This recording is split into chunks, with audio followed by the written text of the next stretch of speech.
We pushed off from Kodiak in late October 1935, the sea oil dark and the charts folded into my coat because the winter trapline had to be set before freeze and tide shifted. Older men in the village had warned us about something prowling the beaches after dusk. A shore stalker, they said. And that warning hung heavier than the fog as we rounded Cape Ugak. I went with two others. Tom Baker, who had run lines around Buskin for a dozen winters, and Eli Morrow, younger and quick with a knot. We carried canvas traps lashed in the bilges, a spare outboard lashed to the thwart, kerosene lanterns in oilcloth bundles, and between us, a single Winchester 30-30 and a 12-gauge shotgun. Provisions were wrapped in oiled canvas, salted fish, hardtack, a tin of coffee, a coffee grinder Tom swore by, and a length of spare line. The tide table was clipped to the binnacle over the compass. I kept the charts folded inside my coat against the wind. The dory rode low, her planks creaking with every swell as the wind took hold of the strait. We were heading for the lower beaches and driftwood coves on the southern shoreline, the sort of places where fox and mink ran thin channels through kelp, and where a drift gillnet left from the early season might still hold a fish if the storms had not already claimed it. The work was simple in mind, exacting in body: set runs at narrow necks among logs, sink the traps with a sod of moss and seaweed, leave a bait of herring and a smear of blood to guide a wary nose. Check any nets for hangers or rips. If the net had been torn by tide or teeth, salvage as much as you could. We had to finish before the first real northers settled in and the surf turned to ice. The day was a greying thing. Salt and diesel and the faint sweet of kerosene clung to our coats. Ice rimed the oars where spray had found a moment to settle, and my fingers went numb even inside wool gloves. We ran by compass and chart when the fog let us. More often we kept sight of breakers and the line of the headlands, listening for the change in surf that meant shoal or bay. Tom checked the spare outboard with a slow, practiced care, thumbs feeling for a stubborn carburetor or a stray spark. Eli folded the traps so the jaws wouldn't bite, humming low to himself as he worked. The hum was a kind of steadiness against the hush outside. We landed where the driftwood gathered, great ribs of spruce and fir bleached to bone, hulks of kelp tangled on logs, and fine black sand churned by tide. Lamps in hand, we waded the fringe and set the first run. The lantern light turned the surfaces glassy and made the fog into a thing that swallowed sound. The kerosene flame shivered, and Tom held his hat brim low while he pitched the trap into a run worn by the fox. We stamped out a flat space, dragged a herring head into the jaws, and marked the stake with a notch of paint. The shore felt wrong in small degrees at first. Gulls absent where gulls should have been. A silence behind the crash of surf. Where the logs made small coves, the air lay thicker as if it would not rise. We found a set of tracks in the lower sand near a gully. Long, dragged impressions between paw marks, too large for fox, too narrow for a bear, and the gap between strides wider than any canine I knew. Eli knelt and ran his gloved hand along the edge. The sand had a tack to it, as if something heavy had brushed and left a smear. He looked up at me with a face I had not seen before. Not the joke-faced ease of a trapper, but a counting of odds. We moved on, checking a small drift gillnet anchored to two pieces of kelp stem. One strand was frayed through, and the mesh hung loose, cut in a manner that suggested a swift, blunt thing had worked at it from shore. There were no bloodstains, only the neatness of a seam left open. Tom spat and said nothing. He set to mending the net as if the hands knew the language of such repairs better than his mouth could find. By dusk, the fog sat so close the binnacle's compass light was a small island. We beached the dory at the next cove, hauled the traps and netting up under a lee of driftwood, and planted 2 lanterns. The fire of the lamps drew a small ring of warmth that did not reach beyond the logs. Out beyond that, the surf softened into a long heartbeat, and the wind cut, carrying a smell like old kelp and something else. Iron and animal put out and gone, all the memory of it. We had a long night before us, runs to set, nets to mend, and tides to beat. Tom sealed another trap with his knife and glanced toward the high bluff where the headland shadowed the beach. Eli checked the cartridges. With slow care, one of the shells rattled too freely. We kept our talk to the work. The shore was a place for doing, and doing kept the unknown at the edges. Yet, when the lanterns threw their cones into the fog, something moved beyond the light, and there was an answering sound. A scrape, like a log pushed and settled, but measured and deliberate. We paused, each of us listening as the tide drew in and the night gathered its shape. We picked our way along the headland with the tide at our backs and the village lights behind us, 3 men and our burdens, snares coiled in oiled canvas, a spare dynamo lamp, a pair of Winchesters, a folding compass, a leather-bound tide table, and the tin of lamp oil I had bought from the supply store. It was October 1935. The maps in my jacket pocket were the coast and geodetic charts old Jansen had pointed to by the counter, and the elder's voice had been in my head. Listen for something like a board dragging, mind the incoming. The shoreline sat under a low, wet fog, and a wind that drove kelp into the rips, and the surf pounded the rocks with the steady rhythm that had guided generations of hunters. Smell of brine and seal oil was constant, and our lanterns carved narrow circles in the gloom. Einar checked the lamp's mantle and let his breath fog in the light. Tom ran a gloved finger along the mouth of a snare set, testing the trigger. We spoke in low words about bait, a strip of salted seal meat, and the headland where kelp pooled in eddies and a dozen otter slides had cut the sand. The ground was peppered with crab claw impressions and the broad, overlapping marks of seabird feet. At low tide, the rocks felt like a broken spine. At high, the ocean took half the cliff. We kept the tide table open between us. The first sign was sound, not the steady slap of waves, but a wet, dragging rasp that ran across the stones like a slow board being hauled. Einar halted, as if he had been struck. The sound came again, patient and intermittent, and with it a scent I had not known to name. Old kelp, rotten fish, and something deep and animal beneath the salt. Tom shone his lamp toward a notch in the rocks, and we saw a shape move there, low, angular, not furred in any way I could tell by lamplight. It moved with hands on the stones, not 4-footed, but not upright either, limbs long and laced with webbing where the water had been. For a moment, the lanterns picked up 2 pale, glassy reflections that might have been eyes. We had not the luxury of hesitation. Einar hissed that it was a bear gone to sea, but its motion was wrong. The back did not rise and fall like a chest. Its passage across the rocks made imprints like the edge of a plank.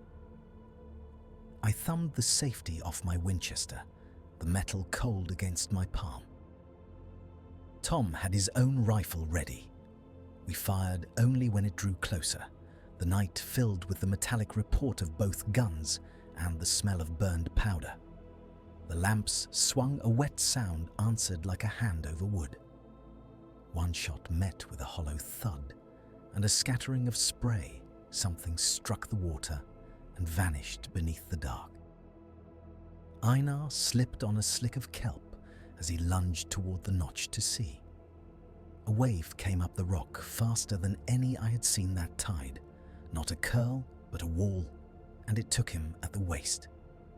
He shouted once, a single human sound, and then hands, long and quick, closed at him in the spray. I fired again and again until my shoulder burned. Tom caught my sleeve and pulled. The lanterns wavered. We could not see clear where the creature had gone out, only the white churn and the kelp that rode the swell. When the water clawed back, it left only planks of torn seal oil, a broken snare set, and a single elongated track in the wet sand that ran like a board had been dragged to the surf and dragged away. We searched until dawn, with hands numb and hopeful foolishness in our motions. The inlet held no sign of a body, only the small human things Einar had carried. His pocket watch, stopped and salt-crusted his boots, found on a ledge stripped of laces, his lighter laid open by a rock. The village turned out by noon. The elders brought prayer and an offering. The coast and geodetic charts spread on a table, while men argued about tides and rips, and whether Einar had been claimed by the sea or by something that lived between wave and shore. I spoke in measured facts, the sound like a board dragging, the strange prints, the pale reflections in the lamp. They listened without asking me to dress the story with fear. We set up different lines thereafter, heavier snares, paired watches. We left shorebait untempted at night. Tom left the trapping business the next season. He said his hands could not forget the give of kelp around his boots. As for me, I kept the tide table in the same pocket, and the elder's warning lived in the way I checked the charts before every headland. People still speak of that night along the wharves in Kodiak, and sometimes, when the fog is thick and the kelp slaps the rocks in a certain cadence, I wake with the sound of a board dragging along the stones and a single thought: Einar taken by something that knows the tide as well as any man. The Shore Stalker remains a name murmured between men who have walked the low fog and tended traps. The prints and the torn snares are catalogued in the note I left with the village, but the sea keeps its secrets, and Einar keeps his silence beneath it. On the second evening, we found odd impressions in the wet sand, long, narrow prints with toe-like ridges and dragging marks as though something had a heavy wrist or tail. The tide lay low and cold. A bruise of cloud dimmed the moon, and the surf threw up a wind that smelled of iron and rot. My two companions and I bent over the impressions with lantern light, fingers numb in thin wool gloves, the kerosene lamp swinging and throwing our shadows back toward the tree line. The prints ran along the strand for nearly 50 yards, sometimes close enough to the water to be licked by foam, then turning inland where the stones began. Between prints, the sand showed a single deep streak, a furrow like the rubbed flank of a great fish dragged ashore. A battered crab pot lay where the line of prints first met the rocks. Its lashings had been shredded clean, as if by claws that could take hold of rope. We had hauled that pot only 3 days before the iron ring was bent, the gallows snapped, and the bait pail was gone. One of my companions found our spare pack's leather strap cut, a neat, clean incision through the hide, as if with a knife that had teeth rather than a blade. Beside it, a cord of kelp led away toward the surf, heavy with sand and smelling sour. The kelp's holdfasts dripped with water, the path could not have been old. There was also a sound we could not place, a low, wet scraping on the stones that stopped whenever we approached with our lanterns. It was neither the clack of a crab nor the rasp of driftwood.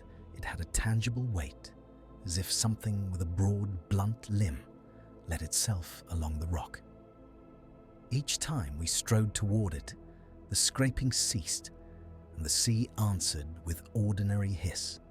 Once, when our lamps were dusky and the night pressed about our collars, the sound came twice in quick succession, and then went away in the direction the prince had shown. We took inventory with method born of long winters in the field.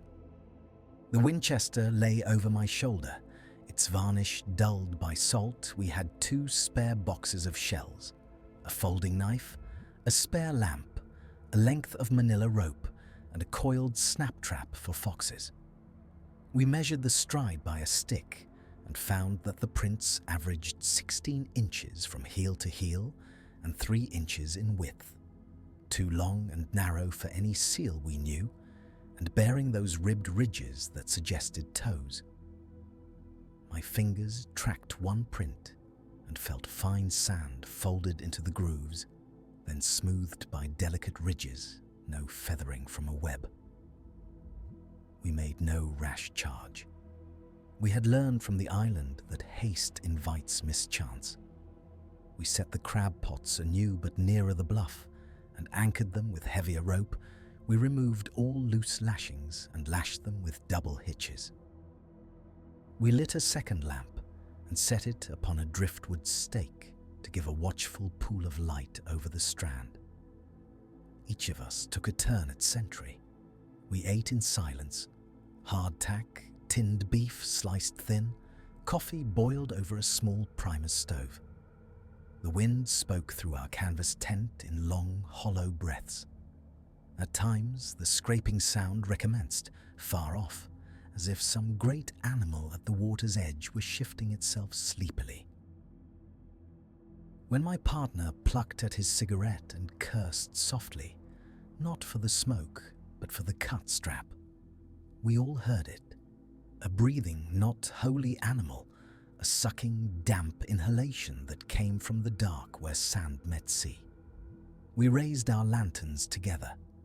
The light threw the surf into white scallops and picked out a headland of black rock, but no figure stood there. Yet the kelp lines sloped down into the shallows and disappeared at a place where the water gleamed with oil. The sound ended in the same way it always had, as if whoever or whatever made it were unwilling to show itself beneath light. We argued then, in low voices, over whether to follow the kelp into the tide. The sensible course was to leave the shore until morning, to take the traps inland and return with daylight and the better aim of reason. But the line of the prince tugged at the kind of curiosity that traps a man as surely as any bait. We knew the coast maps well enough to know the stretch was little trafficked. Local fishermen kept their distance from that cove.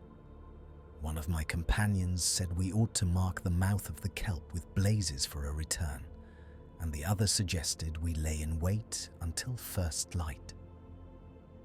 Before we could settle, the scraping rose again, closer, from among the stones, and with it came a scent I had not expected on that wind, a copper tang like old blood. We lit our lamps, took up the Winchester, and followed the kelp line into the wet dark, the lamplight throwing long, tremulous beams ahead of us. The beach narrowed, the surf hissed at our boots, and the prince kept leading on. At the last rock before the sea claimed the strand, the tracks stopped as cleanly as if whatever had made them had stepped into the water and been taken. We stood there, wet to the hem of our coats, listening to the surf and the faint, intermittent scraping on the stones, and felt the long night tighten about us like a hand closing. We toppled into the scrub and the black sand as if the world itself had tipped.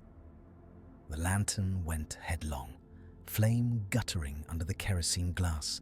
The thin moon skated over the water and left us with the raw sound of surf. In the scramble, the younger man cursed as his foot caught between two slick rocks. He went down hard and curled his leg beneath him, a sharp intake of breath, a sound I had heard only once before when a skiff struck an unseen ledge. I forced my boots forward, hands slipping on salt, and pulled him free. His ankle had turned badly, the joints swelled at once, and he could not stand. Our dog, ears flat, whimpered and pressed close to the injured man. The animal's whine was thin and persistent, keyed to that rasping click we had heard before once. In the brief light, it craned its neck and gave a low, discouraged bay. We leaned our backs to the wind, the cold pushing through the oilskin of my coat, and for a long moment, none of us moved save to listen. The only thing that answered was the surf, drowning and faint, and a hollow exhalation from somewhere among the rocks, so low that I could not tell whether it came from animal or from the wind forced through a fissure in the ledge. We set the lamp upright and shook salt from its glass, the kerosene smelling sharp and more intimate than the sea. My fingers fumbled the cap of the cartridge pouch. 3 cartridges remained in the belt, and I counted them like a man might count his heartbeats. The Winchester felt heavier than it had at noon. I thought of its recoil and the light of the muzzle flash against the low clouds. We were trappers, not soldiers. We carried guns to dispatch a wolf or a bear, to slaughter a beached seal for meat. We had not come to face what moved like a man and kept the gait of the water. We made a crude splint for the ankle with a length of driftwood and a bandana, then wrapped it with cord. The older of us, steady hands, salt grey beard, took the watch while the injured man drank a sip of cold coffee and tried to settle. I did not sleep. The sea kept time in long, patient beats. Gulls wheeled and cried in the dark. Every scrape of rock, every small collapse of lichen set me upright. Once a distant thump, like something bulkier than a seal, moved along the stones and faded. Once, much closer, a series of soft, wet sounds suggested something large pressing itself flat against the shore, and then moving with a deliberate, almost human deliberation.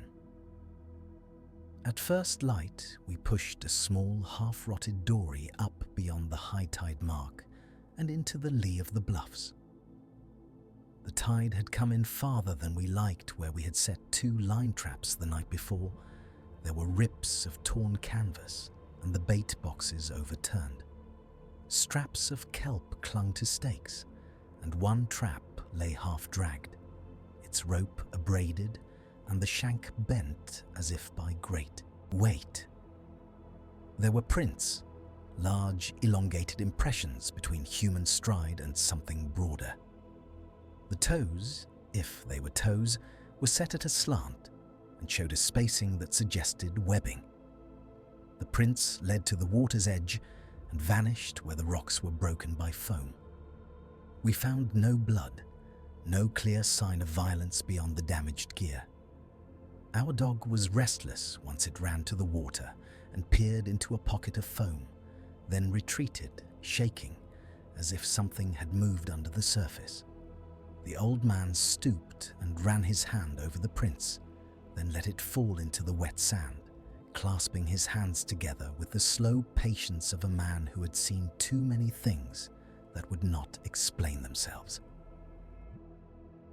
We debated then what to do. We could haul the traps and retreat to the cabin on Kodiak Bay, bandage the ankle properly, and leave this spit to whatever prowled it. Or we could follow the trail along the scent line of disturbed kelp and torn bait, pressing around the headland where the water smoked in cold breath. I remember the way my two companions looked at me, one with the rough patience of a man who would rather not see more, the other with a hard, unspoken interest. The decision hangs like a coin that did not finish its spin. We chose to lie in wait until dusk. We fortified the little beach with driftwood and stacked our oilskins against the lee.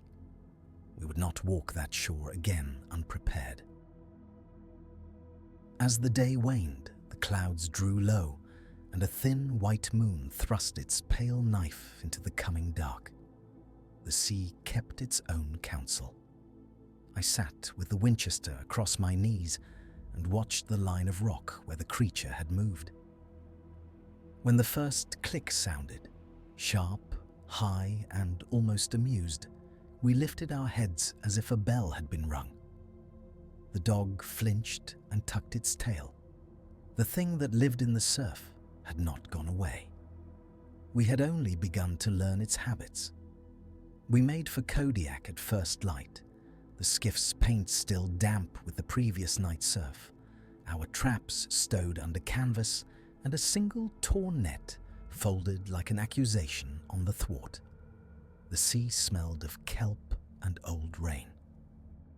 Anders rowed when the little outboard coughed and died. Tom kept one hand on the gunwales and the other on the net as if it might take flight. I had the lantern between my knees, its glass smeared with salt, and a sticky patch of rope burn on my palm where the shore had had purchase on us. We spoke little. The tide ran like a thought we could not stop. In Kodiak, the harbour master examined the net and the scours on the trailing lines. He kept a ledger bound in oilcloth, and after a long, methodical look, he wrote, in a hand that had seen many logbooks, "Animal, unknown to common fur-bearers." The newspaperman, thin, practical, with a notebook always at his throat, asked questions in a voice that made the harbour gulls hush. He took our names, our traps' descriptions, snares, a few leg holds, a small supply of bait, and the hour of the tide when we lost our gear. He wanted a story that would sell, but he also wanted the truth. He took the net. Later that afternoon, as the harbour fog banked against the bay, an elder from the village came down to the wharf. He had sea in the lines of his face and the steadiness of a man who had read 100 different weatherings of the same place. We told him what we could say plainly: the scraping on the rocks, the prints at the waterline, Anders' torn sleeve, Tom's missing boot. He did not ask for embellishment. He bent to look at the net and its odd, ragged tier. He traced a finger along the frayed braid as if reading a map. At the ledger's edge, he only nodded, that quiet, final nod that carries more than a yes or no. His eyes did not meet ours. That silence confirmed what we had seen and did not convert it into anything less than strange. The official record held to its neatness. Men of the harbour and the paper called it an unknown animal. The elders' confidences were not written where paper could reach them. They were kept in stories told by the stove and over seal oil, and quietly passed on, so that the old men might not have to point their boats at the south shore after dusk. For us, the account was both proof and an absence of proof. The torn net, a few gouges in the planking of the cove, and a smear of seaweed where something large had dragged itself back into the shallows. We had been fortunate or reckless, or both. We lost traps, enough to matter to any man with a winter to furnish, and a good chunk of our provisions taken by tide and clumsy teeth. Tom lost his silver hunting watch. It had kept his father's hours and had stopped at the minute we cut the painter and shoved off. Anders kept his jaw set and his hand steady, though the place where the shore had tried to take him left a red seam on his sleeve for weeks. I kept the memory of the sound, the low, wet scrape against rock, and the sudden, deceptive silence when the tide finished its work, longer than I kept anything else.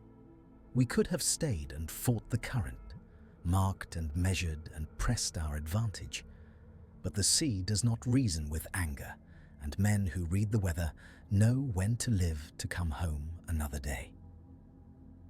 In the months that followed, a small article ran, careful and skeptical. The ledger remained as it had been entered. The elder resumed his work mending nets and telling no more than he believed necessary. The three of us kept our places in town, but we did not set lines alone along the south shore at dusk. Men from other parties crossed themselves when they asked after us and left unnamed stories by the stove. Children on the docks learned to avoid a particular cove. I kept the torn net in a trunk for years, wrapped in oilcloth, a thing that smelled faintly of salt and the last breath of a tide. When I opened the trunk, or when the tide came in low and the gulls took a particular worried note, the question of what we had briefly confronted rose again. The shape at the edge of sight, the great, patient intelligence that had nothing to do with the catalogue of beasts we carried in our minds. The Shore Stalker remained nameless in any ledger, a thing traced in sand and memory, and the question of what we had briefly confronted stayed with me for years.